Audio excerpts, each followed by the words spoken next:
What is up, everyone? I'm coming on here for a couple of plays for the weekend. So I want to get you guys set up with a lot of plays that I'm looking at throughout the weekend. I think I have like 11 or 12 plays that I like going into obviously college football and NFL this weekend. And hopefully we can, hit maybe 8 or 9 of them, something like that. That'd be good to see out of 12.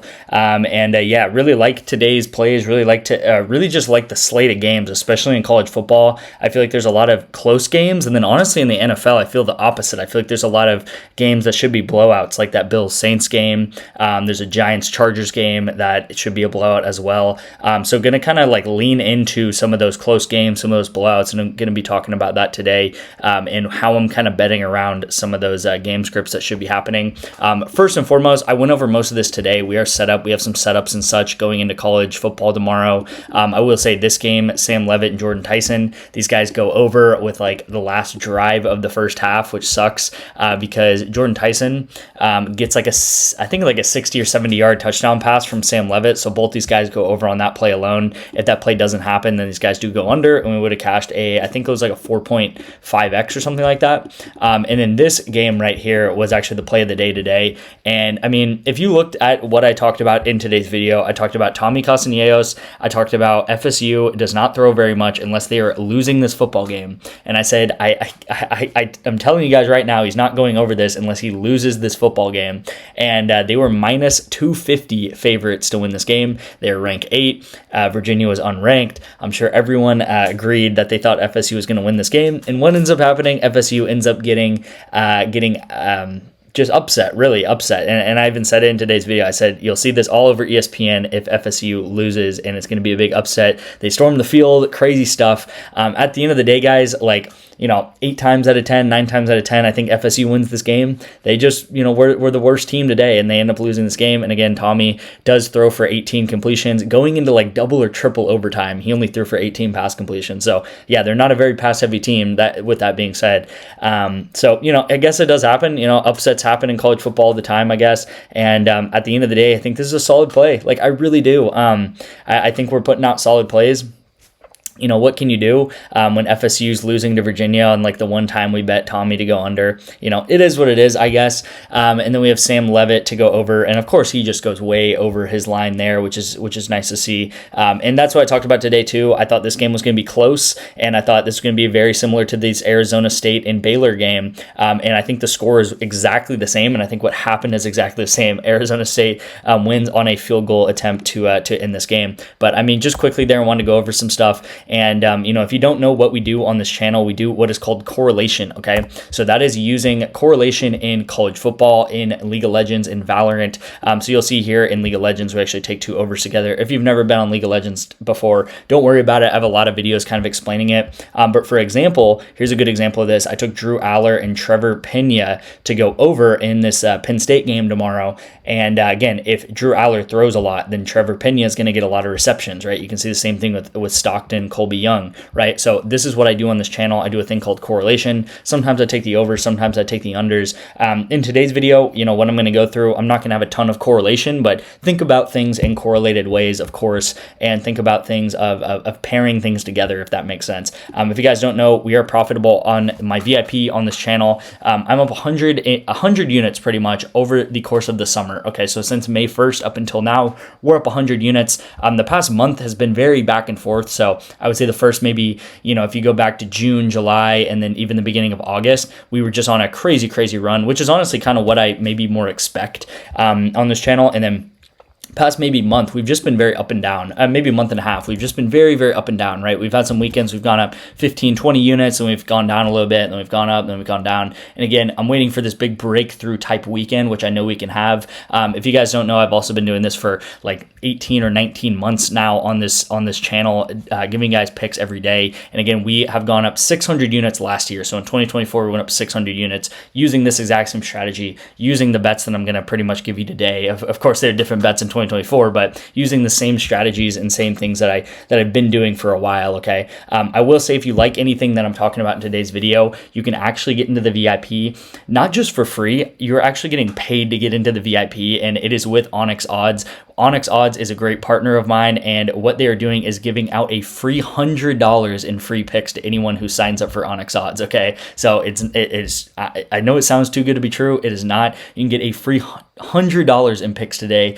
You can deploy that, this weekend. You can have that and save that on, a UFC, event if you want to bet that. Whatever you want to do, guys. You have $100 in free picks on ONYX Odds. It comes to you in 4 $25 bets. Okay, so you'll get 4 $25 free bets. Who does not like doing that? And you'll get 1 free month of the VIP for that as well. Okay, all you have to do is in the pinned comments, there'll be 2 links, and it'll actually be the links to these 2 plays right here. These are the plays that I really like for Sunday's games, and then you can click that, sign up for ONYX Odds, or if you want to, guys, you can just text me. I have a personal number right here that is open to any person that wants to text me, talk to me about the VIP. I'm always here to talk, always here to help you guys, and if you do have any questions about that, you can text my number right here, and I will get you into ONYX Odds. I'll get you those instructions and get you 1 month free of the VIP. Okay, by the way, the 2 plays are Chargers money line and Washington Commanders money line. Okay, so these are the 2 plays. I would actually probably favor this Chargers money line, just because Commanders money line, we were kind of going on Jaden Daniels starting, which he actually is not, which is unfortunate. But Chargers money line, probably my favorite play of the most confident play of the week here. And again, it's nothing too crazy, but this will be nice to put into ONYX Odds. You'll put $10 into ONYX Odds and then get that free $100. All right, guys. So let's go ahead and jump into the plays of the day. All right. So I have a lot of plays. I've like I said, like 12. So I'm going to rapid fire through these pretty quickly. My favorite play here, honestly, my favorite play, my most confident play is Caden Salter to go under 190 passing yards. All right. I've talked about him. I actually talked about him week 1. I think, it was his Georgia Tech game, and he does go under. And in this game, guys, with Caden Salter, if you don't know, he's a rushing quarterback. He got benched. Okay, he got benched by Deion Sanders, the coach, and then he's an okay quarterback. Okay, I watched him a lot at Liberty last year. He's an okay quarterback, but he's a run first type quarterback. You guys see his rushing yards. He does use his legs quite a lot. In this game, you'll see that he got over 300 yards versus Wyoming. I got to be honest with you guys. I watched the game. I watched the highlights of the game, and I know Caden Salter in and out. I've watched him quite a lot, and this is just kind of a fluke game that he got 300 yards. I'm going to be honest. He had a lot of deep balls, 50-50 balls that were just barely caught, or the defender was just getting absolutely torched, and Caden Salter ends up completing a pass, and I'm telling you guys, that is not going to happen versus BYU. If you guys don't know, BYU is a bona fide top 3 defense in college football, which means out of like 150 teams, they are a top 3 defense. I will also tell you guys that last year, BYU, by the way, has played games this year, and they've absolutely shut down a lot of top quarterbacks. But last year they played Colorado in the Alamo Bowl, and Shedeur Sanders, NFL quarterback, really good Shedeur Sanders, only got 205 yards against them. He looked super lost against BYU. And again, BYU, one of my favorite defenses to take the opposing quarterback to go under. Okay, so I think Colorado's really going to struggle. BYU, I think, is always an underrated team. And I don't know why they underrate them so much. Marcel Reed, I think this is another gimme right here. I'm taking him over pass attempts. I don't know why they always put this guy under pass attempts. I think he's honestly opposite of Caden Salter. I think the books or whoever is setting these lines always think that Marcel Reed is a run-first quarterback.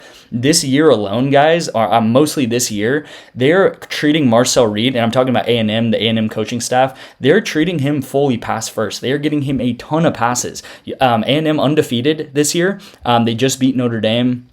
They've beaten all these teams, UTSA. I don't even know who this team is. I'm going to be honest with you guys, but teams that they've blown out, right? And he's still getting 34, 28, 37 pass attempts, okay? And what you're going to hear throughout this video and throughout me talking in this video today is that the more a team is winning, actually the less they're going to pass. The less if the team is losing, then they're going to pass more, okay? So, I don't know a good example of this, but when a team is losing by a lot, they're going to pass more to try to get into the game. When a team is winning by a lot, they're actually going to run the ball, causing them to pass less, okay? But I will say with A&M, not just do they keep keep passing throughout the game. It's just that this Marcel Reed line is way too low. I don't know why this isn't like 29.5 or something, because again, Marcel Reed passes a lot and they're playing Auburn. I don't think they're going to like absolutely blow out Auburn or anything. I think it should be a pretty close game. I've watched a lot of A&M in my day, guys. I'm from Texas, so I have a lot of A&M fans around me. I've watched a lot of A&M games, guys. They always have close games, okay? They just always have close games. That's not the main reason we're betting it. It's just straight up too low. The next play, guys, is going to be Fernando Mendoza, one of my favorite quarterbacks this year, to go over 19.5 fantasy score. I really like this one here. You'll see he is just absolutely dominating. He is rising up draft boards. If you guys don't know, he's like, I don't know. He is absolutely really, really fun to watch. And you'll see here, look at the amount of passing touchdowns that he's got in some of these games, guys. He got 5, 5, and 4 this year. Okay, so he has not gone one game this year. I guess other than this game, I don't know what happened this game. I actually thought this game was last year when I was looking at it, so I'm sorry about that, guys. But this year, he's gotten 4, 5, 5 touchdowns the past 3 games that he's played. So 15 touchdowns in 3 games. If he gets, I would say, 2 to 3 passing touchdowns at least, I think he goes over this fantasy score. When you're playing Iowa, you always have to talk about the Iowa defense. They look a little bit weaker this year, I'm going to be honest. And again, I think that Fernando Mendoza comes out swinging. He comes out very hot, and he's a NFL quarterback playing on a really, really good college football team. Okay, so I think Fernando Mendoza is probably going to be a top 10 pick next year. And again, I'm going to take that over Iowa and take him over 20 fantasy score or 19.5 fantasy score all day. All right, doing something a little bit different here. Let's actually talk about this one real quick, and then I'll tell you guys what we're gonna do. Second one, we're also gonna take this guy Jaden Mylava, I think is how you say his name, over fantasy score. Similar reason, he's on USC, very, very top offense. They're playing Illinois, which Illinois actually just played Indiana, and Indiana just got 5 touchdowns against them. They actually just got 66 points hung against them on Indiana, just hung 66 points on them. So I'm not saying that USC is gonna do the same. I'm just saying that Illinois, not an amazing defense, and I think this will be a close game. Okay, like I said, I think there's going to be a lot of close games in college football this week. I think Texas A&M Auburn's going to be close. I think USC is going to be close, and there's actually going to be more close games. Like we'll be talking about. I don't know. There's other close games, but I guess technically in this video we're not really betting on them. I was gonna say, obviously there's Georgia, Alabama. I don't have a bet for that today, and then there actually is LSU and Ole Miss, which is going to be a very, very fun matchup to watch. Now, what I'm doing here is you'll see up at the top, I'm taking college football first half. So if you can't see that, if it's cut off, I apologize. But up at the top here, you'll see college football, and then you'll see college football first half. This is something I'm kind of experimenting with, and I've been liking it because what for example, you can do is you can take a player like Jeremiah Smith, obviously like the best by far probably player in college football this year, and I'm taking him over receiving yards in the first half. And why am I taking him over receiving yards in the first half? Because what ends up happening is Ohio State normally ends up winning this game by a ton going to the third and fourth quarter, and they stop passing. So really, they only have like 2 quarters of offense, and then they blow the team out. And then they end up running the ball, and they run the ball out, and maybe they put the subs in, okay? So Jeremiah Smith, for the first 2 halves, he's going to be full go. He's going to be fully ready to, pop off or do whatever he wants to do. And again, all we really need is one deep ball from Jeremiah Smith or by Jeremiah Smith. And it's Jeremiah Smith, guys. If you've watched him this year, he has put up insane numbers. The only team that he didn't do very well against was Texas. And actually, the first week I took his under against Texas, and everything went under for him because Texas is like the only team that actually knows how to deal with him. They dealt with him in the playoffs, and they dealt with him in the first game of the season. But every other team, Jeremiah Smith just absolutely goes insane. And then the last pick in college football is actually going to be Garrett Nussmeier. And Garrett Nussmeier has kind of let me down a lot this year. It seems like LSU, last year, they were crazy about passing. They passed the ball every single play pretty much. But this year, they have a very balanced attack, and they're really relying on their defense this year, their defense and the run game. So Garrett Nussmeier, I think going over 141 yards is just a lot. If you look at all these other lines, you have really top quarterbacks in some of these here. Taylon Green's a really good quarterback, really explosive quarterback. Marcel Reed, he did, really crazy things to Notre Dame. You'll have Julian Sason, who's obviously paired up with Jeremiah Smith, and you have Garrett Nussmeier up here like 10 passing yards higher than some of these guys. Same thing with Joey Aguilar on Tennessee. If you watch the game versus Georgia, I think he had like 250 yards or 200 yards in the first half against Georgia. or something like that. And again, you have Garrett Nussmeier over here, who I know Garrett Nussmeier is good, but at the end of the day, this is really high for him to get in just one half. All right, guys. So I'm gonna actually just take this as just a play here, just so I can track everything. I don't really recommend you guys take this all as a 6-man, but if you guys want to do that, you can. I would recommend maybe pairing these up as 2-mans or 3-mans, or pairing it up with different discounts that you might get on apps like Chalkboard. PrizePicks has a discount. PrizePicks has been giving out discounts every day, or you could do it on like Better or different apps that you guys maybe have or don't have. All right, so I'm gonna take that for tracking purposes, but those are my 6 plays on college football, and let's head over to the NFL. All right, guys, I'm gonna go through these probably quicker just because I don't want this video to be super long.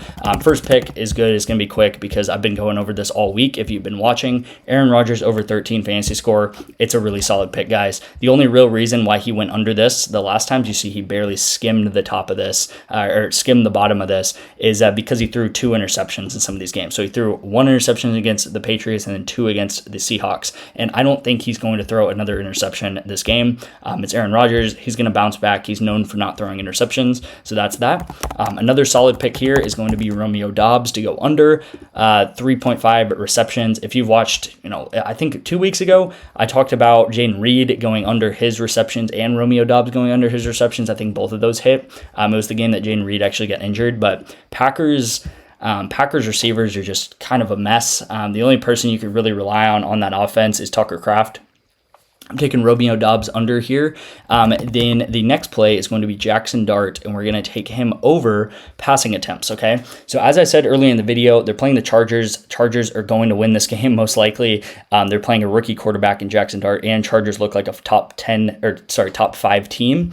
Jackson Dart is probably going to be playing from behind, okay? I think we can all agree on that. It's the Giants. It's Jackson Dart's first game. Now, what happens when a team is playing from behind? They pass the ball a lot. The more you're behind, the more you're going to pass the ball. Okay, you're going to pass the ball more and more and more as you're behind. So I think this is a really solid play here, a really easy play. I also think Jackson Dart, when you have some of these bad teams, let's just call it how it is, the Giants are a bad team, you always run the risk that maybe the quarterback gets pulled out of the game and they get subbed out. Kind of like Russell Wilson was kind of getting subbed in and out for the Giants, but they are not going to sub Jackson Dart out in this game. All right, it doesn't matter how bad Jackson Dart does; they're going to keep him in for at least a couple of games. The worst thing you want to do for a rookie quarterback is put him in for like 2 quarters. He does horrible at by halftime, and then you take him out and put Russell Wilson back in and just completely drain his confidence. They're going to at least keep him in this entire game. Maybe in the very end, if it gets really, really nasty, they'll take him out or something like that. But they're probably going to play this guy the entire game, no matter how bad it gets. All right, so I'm taking Jackson Dart over. Jalen Hurts is the next play, and we're going to take him under. We're going to take him, where is it? We're going to take him under pass attempts. Okay, pretty much everything that I just said about Jackson Dart, the opposite is true for the Eagles. Eagles, top 3 team in the NFL. They are very, very good at running the ball. They do tush pushes to win. They win with Saquon Barkley running the ball, and they do not throw very much. And when they do throw, they throw bombs to AJ Brown and Devontae Smith. So that does not add up to passing attempts very much. I take that back. When they do throw, they actually throw very short passes most of the time, or they throw bombs. Okay, but at the end of the day, the Eagles do not throw very much. They run the ball when they can, and they're probably my favorite team to bet on in the NFL because they play such a strict game plan. When they are winning the game, they run and they run and they run and they run. Okay, guys. So even though this pass attempt line seems low, it's kind of like that FSU play that I had, and it's like, if the Eagles win this game, they're going to go under. If the Eagles lose this game, then they're probably going to go over. The only time this guy has gone over this season, Jalen Hurts has gone over this season, is against the Rams. And why did he go over against the Rams? They won the game, but why did they go over? Because they were trailing the entire game. It was like 6-20 or something like that in like the third quarter of that game. They were trailing the entire game, so Jalen Hurts had to throw. They only throw the ball with Jalen Hurts when they have to. 2 more plays here, guys. Brian Thomas Jr. I'm actually going to go to Pick Finder and show you guys why I like Brian Thomas Jr. Brian Thomas Jr. over receiving yards is what I like here. So over receiving yards at 59.5. Now, why do I like it? I mean, look at his last 10. He's absolutely incredible. And then if you look at his targets, guys, he's gotten 12 targets and then 6 targets the past 2 games. Okay. So actually, let's go back this season. Okay. So if you don't know Brian Thomas, there's a lot of discourse if he's going to maybe he's like a bust this year or something. I'm telling you guys, he's not. He's still really, really good. 7 targets, 12 targets, 6 targets. And in the past 2 games, he has only caught 4 of the 12 targets and then 2 of the 6 targets. All right. I think that's going to revert back. And I think he's going to be able to actually have a really solid game, kind of like Marvin Harrison Jr. just did on the Cardinals. Okay. If you see those catches that he just had, he had 2 catches last game and he still had 55 yards. Okay. So this guy is a really, really solid receiver, like one of the best receivers, young receivers in the NFL. And I think he bounces back after a slow start to the season. So that's why I'm doing that. And then the last play of the day, guys, hopefully it loads, is Emeka Egbuka. I don't know why this is going so slow. Emeka Egbuka to go over 59.5 receiving yards, and it's because Mike Evans is out one, and Chris Godwin is maybe returning. He's questionable, so I don't know if he's returning or not.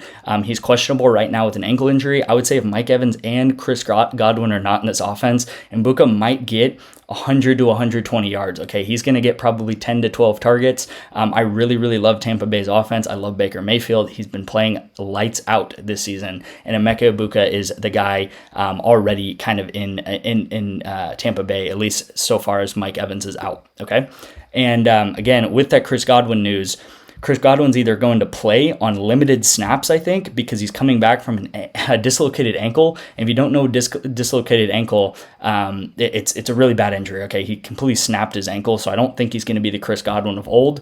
Or Chris Godwin just doesn't even play, and we have Emeka Egbuka as wide receiver 1 with really no other competition in Tampa Bay, okay? So these are going to be the plays for NFL. We have Aaron Rodgers over, Romeo Doubs under receptions, Dart over, Jalen Hurts under pass attempts, and then we have Brian Thomas Jr. and Emeka Egbuka over receiving yards, all right? So going to also just track that. And again, hopefully we, hit maybe 8 or 9 of these. I'm not saying we're going to hit all of these. That's not really the plan. I'm never going to say that we're going to go 100% every single time. But if we can hit, 70, 80% of these, I would be absolutely super, super happy about that. All right, guys. So again, if you do want to get into the VIP, all you have to do is text me ONYX. I'll get you guys signed up with ONYX odds. You'll get a free $100 in free picks, and you guys will get a free month of the VIP. Thank you guys so much for watching. Let's have a great weekend, and I'll see you in tomorrow's video.